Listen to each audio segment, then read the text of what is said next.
àwa sì ń dúró lórí ọ̀rọ̀ wa nígbà tí Ọọ̀ni tí wọ́n fààyè gba alágbe, atọrọjẹ, oníbàárà, olórin, ẹ má bínú gbogbo ẹ̀yin tẹ́ ń kọrin o, ẹ má bínú o, gbogbo yín mò ń bá wí o, èyí tó pera ẹ̀ ní paid blogger, member of paid blogger from Ọọ̀ni Palace, ó dúró níwájú Ọọ̀ni Ifẹ̀, ó sì ń kọ orin tí ń dárúkọ ọba aládé gẹ́gẹ́ bí t'Ọọ̀ni Ifẹ̀ tóun náà jẹ́ paramount ruler bí t'Ọọ̀ni Ifẹ̀, ó sì ń kọrin níwájú Ọọ̀ni Ifẹ̀.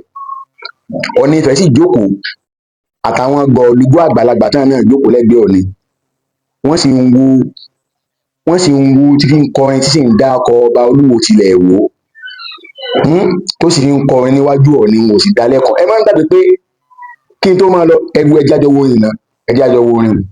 Olùṣe Rashidi, àrùgbó ọ̀gá, orí sọ́sọ́, pẹ̀lú muftiẹ̀, àbílára lẹ́nu.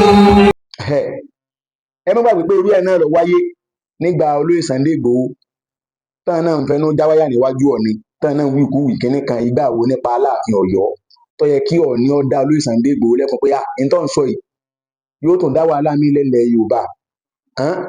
Wọn ò dá wọn lẹ́kùn, kí kàkà kí wọ́n dá wọn lẹ́kùn, wọ́n tó ń bóyín kẹ níwájú olóyè Sunday Igboho gbogbo àti ẹjọ́kọ̀ mẹ́ngbà náà. Tá a bá wá sọ̀rọ̀ kan, àwọn olórí ibú ọmọ kan máa lé ilẹ̀ Yorùbá tí wọn ò fẹ́ kí ilẹ̀ Yorùbá tó, wọ́n wà ní ọmọ àlè làwa kíní kan. Pẹ̀lú nǹkan tó ṣẹlẹ̀ ní ìsìn, ẹ dákun, ta ní ń dalẹ̀ Yorùbá rú? Àwa awútán ẹ lólùwò fọwọ́ ẹ̀sùn kan Ọọ̀ni. Ẹnikẹ́ni tí wọ́n fẹ̀sùn kan náà jáde kan ní gbogbo tó lùwò sọ pa àwọn òrí bẹ́ẹ̀. Ṣé eléyìí tó kọ́ nìsín? Eégún àtiró wọlé, èèyàn àtiró jáde. Ta ni ọ̀sà ìmọ̀ pé eégún àtiró tó wọlé náà lèèyàn àtiró tó jáde? Ẹni ẹ̀gbọ́n orin tó lórí ibú ọmọ yìí ń kọ níwájú Ọọ̀ni tí ń dákọ odidi ọba Olúwo tilẹ̀ Ìwó. Ẹ sì sọ̀rọ̀ ẹ dálẹ́kun pé tó ń kọ ọ̀dà. Kí ló dé tẹ̀yìn lábòsí? Ṣé ti rí báyìí ní ìsìn? Àwọn aláwọn wèrè kan kóra wọn jọ pọ̀ fún ọba Olúwo ní 20 àtọjọ́ kan kó ṣe kínní kan. Kọ́mọ yẹ gbogbo ẹni tó bá kọ́mọ yẹ gbogbo wọn, kọ́mọ yẹ wọn dànù. Ẹni kú rébi ẹ bá wà. Ṣé ojú yín fọ́ ẹ̀rí lé? Ojú yín fọ́ ẹ̀rí lé, etí yín di ẹ̀gbọ́ ilé ìtẹ́lẹ̀ nǹkan níwájú ẹ̀rí Ọọ̀ni. A sì ti mú kínní kan wá, ebi ẹ̀rí kan la mú wáyé, níta mú áńdí onírì.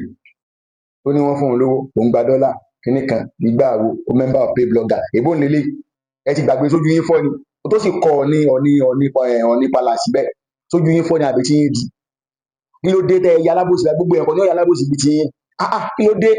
Àbòsí ti pọ̀ jù nílẹ̀ Yorùbá. Ẹ wá nílẹ̀ Yorùbá, ẹ wá ní àṣẹ́gun, ẹ wá ní àjàjà ṣẹ́gun, á borí ọ̀tá. Ọ̀nà wo lágbà borí ọ̀tá láti ta?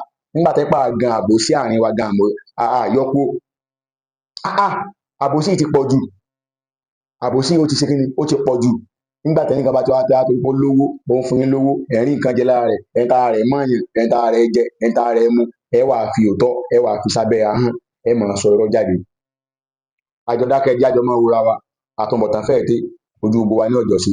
Ilẹ̀ Yorùbá ò ní dàrú. Gbogbo ẹni tó bá lóun ọba ilẹ̀ Yorùbá jẹ́, gbogbo ẹni tí ń tutọ́ funfun, tí ó fi tọ́ dúdú sínú, tí ń tu funfun síta, tó fẹ́ balẹ̀ Yorùbá jẹ́, tí ń ṣe bí èèyàn dáadáa lójú àwọn ẹ̀tẹ́ pé iṣẹ́ ìwà abúlé ṣe ń wù lábẹ́nú, ọjọ́ba ni o, ọjẹ́jòyè ni o, ọjẹ́ èèkànkan láàrin ilẹ̀ Yorùbá ni o, tí ń saburú lábẹ́nú, tí wọ́n á ṣe dáadáa lójú ayé, wọn lè bá mọ ẹ̀yìn pẹ̀lú ògo Ọlọ́run kó tó jáde láyé, àṣírí rẹ̀ ó tú, yóò sì ṣẹ̀sìn.